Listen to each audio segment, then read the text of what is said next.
Diddy's having the worst 2024 ever, and I mean ever. After Cassie's ex-girlfriend, he settled with her for $30 million for the lawsuit. It seems that everyone took a page out of her book and wanted to get some money. Now, not only has Diddy lost millions of dollars from his alcohol, his Revolt TV, which is actually a black-owned company that he helped build up, it seems that his sexuality is also being questioned after the pictures came out with Meek Mill. Now, not only in Hollywood, but in hip-hop in general, there's always been basically jokes and memes about Diddy being gay, and obviously because Diddy's a gatekeeper, someone who's been successful in hip-hop for the past 30 years, people sort of believed it, because when you have that much money and that much fame, things such as going on trips to Jamaica, going on trips to Antigua, you've done that a million times. You've already smashed with all the baddest women, you've already been everywhere and seen everything. So you may have, new fetishes, new things that you like to do. In the Lil Rod indictment that came out a couple weeks ago, Lil Rod said that Diddy forced him to watch him and others engage in sexual activity that was homosexual, of course. And he said that basically if he wanted to become like Stevie J, who was a producer and a TV personality that he looked at, he would have to engage in these homosexual acts. Now, Lil Rod, of course, in this thing is a victim. And there's been multiple Jane Does and John Does saying that they went to Puffy's house and they saw things funny. Or even Cameron told a story one time that when he went to go visit Mace, who was, I guess, living with Puff, he saw a dildo in his house. And a bunch of other crazy stories when it comes down to Diddy. One thing I will say is, if everyone has a crazy story about you, I'm going to start to believe it, because why does everyone have something negative to say about you? So both of Diddy's mansions were raided last week by the feds. One in California and the other in Florida. And the thing that was so strange about this whole indictment, this whole raid by the police, was they raided the house and Diddy wasn't there. And what also being revealed now is that when they raided the house, the people who were part of Homeland Security didn't even know whose house they were raided, because Diddy, of course, has people in higher places. I would have got the tip early on, no Diddy, because that was kind of crazy, before the stuff even happened. We saw this all plastered over the internet. They raided his house, they arrested his two sons, Diddy wasn't there, they showed his plane going towards Cape Verde, which is actually a country in South Africa, or West Africa I should say, that has no extradition treaty with the US, so Diddy was there hiding out. They couldn't extradite him back to Canada because, sorry, not Canada, back to the US because we don't get along with you. Like, we're not doing that. And that's just how it would have worked. On a side note, this still is JR the Star. I know you're not used to seeing me in front of the camera, but here we are. The thing that's weird about this whole Diddy stuff, though, is Diddy has a lot of surveillance tapes. We've always heard about the Diddy parties. Have you ever been to the Puff party? It seems to be that one question that Charlamagne or any main personality of media always asks at any interview to their guests, because we've always heard that when you make it, you go to the Diddy parties and you see a lot of weird stuff where you may not be able to record on your phone. You may not even be able to bring your phone into the venue because it's so high-tech and mysterious. And the Diddy parties always have some really weird accusations going on. Even earlier this year, we saw Lil Baby hugging up with Michael Rubin. And the Diddy parties sort of get the same treatment as the Michael Rubin white parties, where you see your most gangster celebrities that you love their music, who talk about the hard come-up, but then they're acting kind of fruity or even jumping around like a bunny rabbit, like we saw with Meek Mill. Verbatim to Lil Rod, what he said in the indictment, that he didn't want to engage in homosexual activity. But according to Diddy, this is what they do in the music industry, and he said even Stevie J does it. Now, Stevie J was someone that Lil Rod looked up to and worked with Diddy early in his Bad Boy and Hitman days when it comes to production. And Stevie J was a TV personality, did a bunch of DJing and stuff here and there, so he definitely has his stance in the music industry.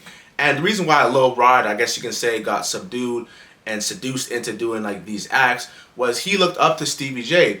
And this is something that happens with a lot of the women, unfortunately, when it comes to them wanting a position in Hollywood or the music industry or even the acting industry. Like, they might want to role in a movie and unfortunately have to indulge in some activity with a gatekeeper like Harvey Weinstein. Like, we even saw what happened in 2020, I believe, where he got sentenced to like 23 years in jail for obviously SAing one of his production assistants and another actress later on, because basically, when you get to that level, it's like, hey, if you don't do this, I'm not going to be in a movie. And these high people are gatekeepers. Now, I'm not saying this is what Diddy is, but this is what they're being portrayed in the media. Like, you have someone like Diddy who's been in power for the past 30 years. He's been a part of one of the biggest East Coast record labels ever.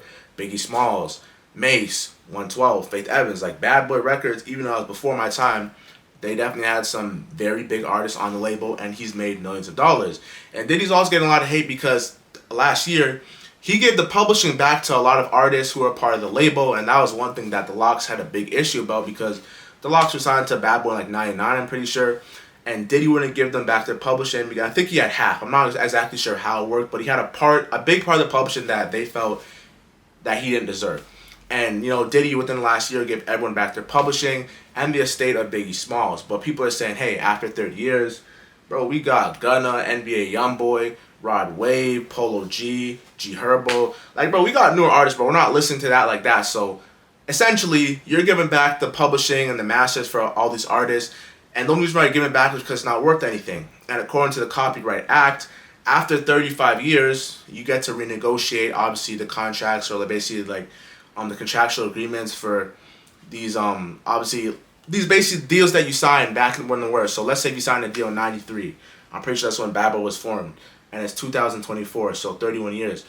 That deal or negotiation deals of who owns the rights, they're going to have to re-sign that or basically like come up with a new deal in a couple years. So I'm just going to give it back to you. And a lot of people have had some negative things to say about Diddy. And a lot of people are actually very scared about Diddy. One person who has been scared about 50, or should I say Diddy, is, you know what I'm saying, but 50 Cent. And 50 Cent is someone who obviously, you know, pretty fearless in himself, doesn't really care about nothing, had a hard come up, and he basically is someone that always speaks his mind. And he's been trolling Diddy ever since. And it's so funny because whenever these allegations came up about Diddy, no one has really protected him or defended him. And obviously 50% making jokes, but none of Diddy's friends that he's out with all these white parties or doing all these shenanigans with are actually standing beside him saying like, no, Diddy ain't like this, he ain't do this.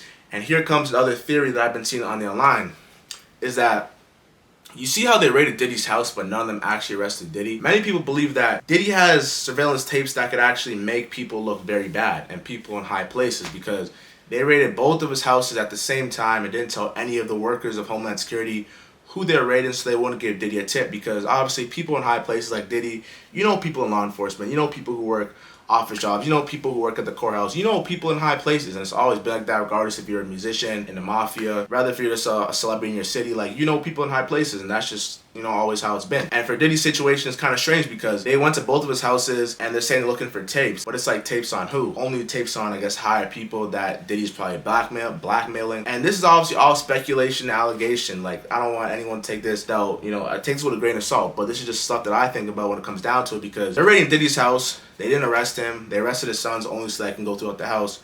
And Diddy's still, you know, moving freely. That's just something that I think about. With that being said, man, Jared the Star, we're turning it up this year, 2024. And there's some other stuff that I want to do, so stay tuned on the channel. I'm trying to put myself, my face out more so you guys become more comfortable with me, because I just never really did that. Kind of doing the shorts, but not really the full, you know, videos. And I'm going to change that, man. 2024, things are going to be different. And thank you all for watching. And just, you know, you see Jared the Star in the flesh, man. So let's get to it. Just scared, and it, you know, doesn't have to be nefarious, and just because they don't know what's going on and they just don't want to have somebody pop out of a closet or a bathroom or any one of these rooms while they're doing that investigation, and then other problems can ensue. So that's basically why we're seeing that large presence. They keep walking through there.